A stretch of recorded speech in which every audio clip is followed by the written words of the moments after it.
전문가가 말해주는 돈 되는 법. 여러분, 사업적으로 또는 일상생활 중 곤란한 일을 겪게 됐을 때 결국 전문가의 도움을 받을 수밖에 없는 경우가 있습니다. 이럴 때 변호사나 세무사 그리고 회계사 등 해당 영역 전문가들의 도움을 받게 되는데요. 각 전문가마다 요구하는 수임료도 다르고 또 업무하는 방식도 달라서 누구를 어떻게 선임해야 될지 고민이 될 때가 많습니다. 또한 수임료를 무조건 낮게 하는 것이 좋은지도 또 고민이 되실 텐데요. 그래서 이번 주에는 전문가의 수임료 어떻게 산정이 되나 구체적으로 얘기 나눠보도록 하겠습니다. 변호사님 어서 오십시오. 네. 세무사님 어서 오세요. 네, 안녕하세요. 네, 오늘 좀 예민한 주제일 수 있겠습니다. 자, 변호사님의 수임료 먼저 어떻게 측정이 되는지 말씀해 주시죠. 예. 상당히 날카롭네요. 네. 수임료 상정하는 방식은 다양한데 먼저 이제 보다 시청자들이 좀 이해하기 쉬운 소송 사건의 수임료를 중심으로 좀 설명을 드리면 소송은 주로 이제 착수금과 선고보수로 이제 산정이 됩니다. 일반적으로 착수금은 이제 해당 사건을 진행하는 데 필요한 기본적인 업무량에 따라서 이제 계산이 되죠. 선고보수는 해당 사건의 결과가 이제 의뢰인에게 미치는 영향을 중심으로 이렇게 산정이 되는데요. 기본적인 업무량에 따른 금액은 결국은 이제 업무 시간 곱하기 그리고 그 자원의 양입니다. 근데 이제 자원의 양의 경우에는 로펌에서는 이제 각 변호사마다 이 사람은 이제 1시간당 얼마 정도의 변호사라는 것이 좀 정해져 있습니다. 물론 이제 일을 하다 보면 이제 예정된 시간 이상 이제 투입이 되는 경우들도 많은데 로펌에서 사실 부담을 하는 경우가 다수고요. 그리고 의뢰인이 사전에 좀 공유해주지 않은 정보 때문에 갑자기 일이 확 커지거나 하게 되면 이런 경우에는 이제 의뢰인이랑 이제 추가 협의를 하는 경우가 있습니다. 결국 이제 업무 수요가 많고 의뢰인에게 미치는 경제적 또는 신상에 미치는 효과가 클수록 높은 금액이 측정되게 된다. 이렇게 이해하면 되겠습니다. 그럼 단순 일반 원리대로 업무량 그리고 업무 경험 이런 거에 또 비례가 된다는 말씀이신 것 같은데요. 자, 그렇다면 세무사님의 수임료 어떻게 되나요? 네, 저희도 역시 세무사님마다 네. 하는 업무에 따라 좀 달라지실 수가 있는데요. 예를 들면 이제 어떤 세금을 신고하느냐에 따라서 똑같이 이제 납세자분들은 단순하게 동일한 세금이라고 생각하시지만 법인세를 신고하느냐 아니면 재산세를 신고하느냐에 따라서 그 투입되는 시간이 전혀 천차만별이거든요. 업무를 수행하는데 얼마만큼 인건비가 좀 들어가느냐 그리고 또 이러한 세금 신고에 대한 얼마만큼 또 리스크가 발생하느냐에 따라서 좀 다양한 요소를 좀 복합적으로 반영한다라고 하는 게 맞을 것 같습니다. 네. 자, 두 분 다 굉장히 공식적이고 원론적인 답변을 하신 것 같습니다. 좀 제가 날카로웠나요? 좀 더 실무적이고 직접적인 내용에 대해서 조금 더 파고 들어보도록 하겠습니다. 좀 의뢰인의 재산이나 소득에 대한 기준이 또 되지는 않는지 또 동일한 사건이라고 해서 이를 수임료보다 더 높게 산정하거나 이런 경우도 있나요?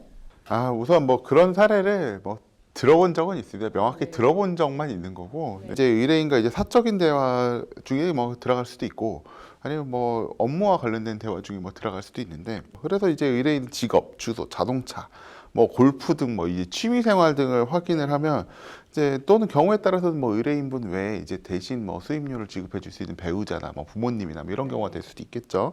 이런 좀 확인을 하고 이들이 이런 수임료를 대신 지불해 줄 분들이 있는지 없는지 이런 것들을 확인을 하면 의뢰인이 답변하면 이제 중간중간에 어떤 분이 이제 들어왔다 나가면서 쪽지를 받아가거나 아니면 노트북에서 이제 카카오톡으로 주소가 어디래? 그러면 그 집값은 얼마입니다. 이런 게 이렇게 나오면서 그렇죠. 조회해서 뒤에 이제 데스크 그 회의실 상담실 밖에 있는 직원들이 이제 그런 부동산 시세라든지 전세인지 자가인지 등기부도 떼보고 하다 보면 이제 의뢰인 재산이 나오고 1시간 정도의 상담이 끝날 때쯤이면 이분이 좀 지불 능력이 있는 거다라고 하면 이제 수임료를 좀 높게 이렇게 산정을 해가지고 근데 또 그 얘기를 또 변호사들이 하면 면이 상한다는 이유로 이제 직원한테 이제 토스하는 경우도 있고 주로 이런 식으로 이제 의뢰인이 재산을 파악하고 거기에 따라서 이렇게 수임료를 좀 높게 하는데 이런 사례는 이제 기업 고객과 지속적으로 거래하는 경우에는 없고요. 그렇게 하는 경우에 쉽지 않죠. 그런데 주로 성범죄나 마약 사건 이렇게 한 건씩 딱 수임해서 종결이 되고 이제 의뢰인과 관계가 종료되는 이런 사건들에서 많이 있는 것 같습니다. 네. 사례가 어쨌든 좀 없진 않다라는 얘기 해주셨고요. 상당히 치밀하다는 좀 느낌을 받았습니다. 자, 세무사업계는 또 어떤지 궁금해요. 또 의뢰인의 소득이나 재산에 따라서 이 세무 업무도 좀 수임료가 좌지우지가 되나요? 저희는 그러지 않습니다. 네. 납세자가 얼마큼 억울하신가, 네. 과세 관청이 얼마큼 네. 납세자분을 괴롭혔는가 이런 걸 주로 측정을 하고요. 증인 양심에 비추어 승인과 보탬 없이 진실만을 그렇지 않습니다. 그렇지 않습니다. 네. 근데 아무래도 그 뭐 재산 상태라는 뭐 객관적인 요소보다는 납부할 때 세금이 얼마인가에 따라서 앞서 말씀드린 리스크라는 게 좀 달라질 수 있어요. 네. 예를 들면 뭐 1억짜리 부동산을 양도했었는 세금의 신고에 대한 것보다는 10억, 100억을 했었을 때에 대한 세무적인 리스크가 훨씬 더 크다 본 거니까 네. 그런 재산가액, 즉 신고해야 될 그 소득의 과세 기준 뭐 이런 걸 통해 가지고 보통 이제 저희가 수수료하는 금액을 책정할 수밖에 없고요. 그리고 그거 외에 아무래도 의뢰인께서 이제 또 정규적인 세금 신고를 놓치셔가지고 뭐 기한 후나 무신고에 대한 피드백이 있었을 때는 저희도 이제 업무를 조금 더 꼼꼼히 해야 되고 거꾸로 이제 과세관청도 업무를 조금 더 디테일하게 보겠다 본 거니까 그렇게 어떤 세금 신고를 하느냐 그리고 재산가액이 얼마냐에 따라서 조금 더 달라질 수 있다라고 말씀드릴 수 있죠. 네, 그렇다면 또 궁금한 게 의뢰인들로서는 사실 이 높은 수임료를 요구하는 전문가 그리고 또 상대적으로 또 낮은 수임료를 요구하시는 전문가분들도 또 계시잖아요. 사실 이게 천차만별인 것 같은데 누구를 선택하는 게 좋을까요?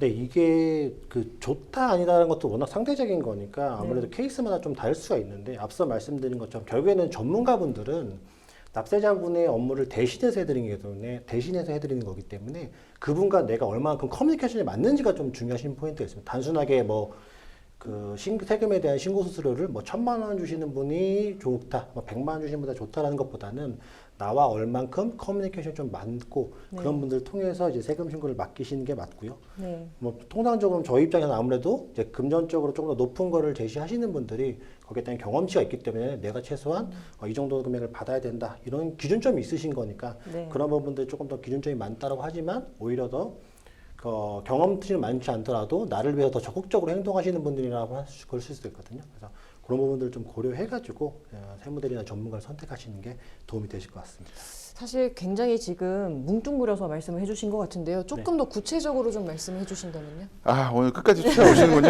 네. 근데 가령 이제 변호사 사무실의 현실적인 이제 최소 인원 단위, 최소 단위는 뭐 그보다 더 작은 곳에서 잘하시는 분들도 있지만 네. 보통은 이제 30평대 중반 정도 되는 네. 뭐 여기 뭐 교대나 서초동 여기서 이제 변호사님 3분이서 직원 1명이나 2명 정도 이렇게 구성을 해가지고 이제 업무를 하시는 경우가 제일 많을 거예요. 네. 근데 이 경우에 이제 서초동 같은 경우에 이제 대로변이 아닌 그 뒷라인에 이제 건물 35평이면 약 월세가 350에서 400만 원 정도의 관리비 100만 원 정도 이렇게 들어가요. 직원당 인건비는 뭐 연차와 업무에 따라 다르지만 뭐 200에서 300 정도 나간다 이렇게 생각하고 또 이제 직원이 있으면 그 인건비 그 직접적인 급여 외에 뭐 다른 부대 비용들이 좀 발생을 하겠죠. 네. 이런 거 생각하면 한 달에 1,500에서 2,000만 원 정도가 이제 최소한의 운영비라고 생각하시면 됩니다. 네. 사무실에. 그러면 이제 한 달에 영업 시간이 약 이제 근무 시간 생각하면 160시간 정도라고 할 때 네. 한 시간당 10에서 15만 원 정도의 그 수임료는 받아야지 네. 그 원가를 충족할 수 있다는 겁니다. 그리고 네. 변호사님들이 또 네트워크 구축하고 뭐 하려면 활동비도 필요하겠죠. 이런 거 고려하면 한 시간에 20만 원 정도는 비용이 필요해요. 그러면 내가 이제 330만 원의 그 소송을 의뢰한다라고 하면 이분이 이 사건에 쓰실 수 있는 시간은 15시간 이상은 현실적으로 좀 어렵다. 네. 이렇게 그러면 이제 변호사님이 적자가 나기 시작하든지 아니면 야근을 막 하시든지 네. 둘 중에 하나를 하셔야 됩니다. 네. 구체적이죠? 와, 네, 오늘 어느 방송에서도 정말 접해보지 못했던 내용이실 것 같은데요. 제가 참 집요하게 물어보니까 굉장히 현실적이고도 실무적인 답변 해주셨습니다. 네. 세무사님은 조금 다른 부분이 있으실까요? 그러니까 변호사님께서는 굉장히 그 시간당 급여까지 계산하셔가지고 네. 굉장히 저희도 그냥 어쨌든 저희 세무업계도 사람이 어쩔 수 없이 업무를 하다 본 거니까 저희는 인건비 비용이 가장 크거든요. 네. 실제로 세무업계에서 세무사들이 가져가는 수익이 아마 조정료 부분이 가장 클 거예요.